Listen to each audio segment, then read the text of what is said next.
So here's one way of removing limescale from your kettle.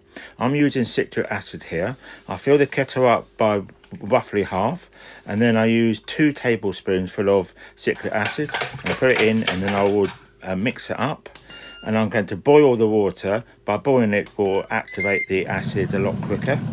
And then when I've done that, you can then shake the kettle until you think you've got all of the limescale out. Fill it again, just so you can get rid of the limescale completely and the citric acid.